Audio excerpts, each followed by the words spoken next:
भूतिया हवेली। कहानी एक छोटे से गांव के एक पुराने भूतिया घर की है, जो किसी ने कहा कि रात के समय वहां अजीब अजीब घटनाएं होती हैं। गांव के लोग इसे एक डरावने स्थान के रूप में जानते थे और कोई भी उस घर के पास रात के समय नहीं जाना चाहता था।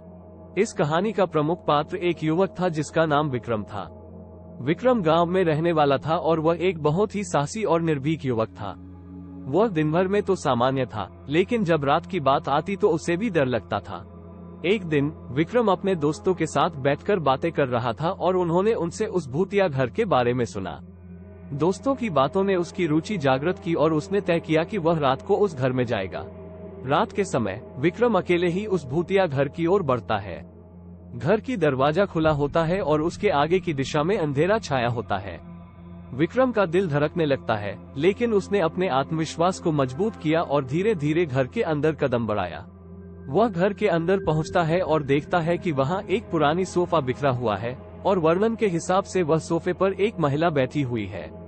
विक्रम के हृदय में डर की भावना बढ़ जाती है, लेकिन उसने अपने आप को साबित करने का निर्णय लिया। वह सोफे के पास जाकर पूछता है, कौन हो तुम? महिला धीरे से मुड़कर उसकी ओर देखती है और मुस्कुराते हुए कहती है, मैं यहाँ अकेली ही रहती हूँ बेटा। विक्रम हैरान हो जाता है, क्योंकि वह समझता है कि यह महिला भूत है। महिला उसके हैरानी को समझते हुए कहती है, बेटा, मैं एक समय की यात्री हूँ, मेरा घर बहुत दूर है और मैंने यहाँ रात बिताने का निश्चय किया है। विक्रम की साहसिकता और उसकी निश्चितता को देखकर महिला उसे आशीर्वाद देती है और कहती है, तुम्हारा साहस तुम्हें उस दुनिया के रहस्यों को समझने की ओर ले जाएगा जो अकेले डरने वालों के लिए अनजान है। विक्रम घर से बाहर निकलते ही ये सब विचार उसके दिल में घूमते रहते हैं। उसकी डर की सीमाएं तोड़कर उसने एक नए दृष्टिकोण से जीवन को देखना शुरू किया।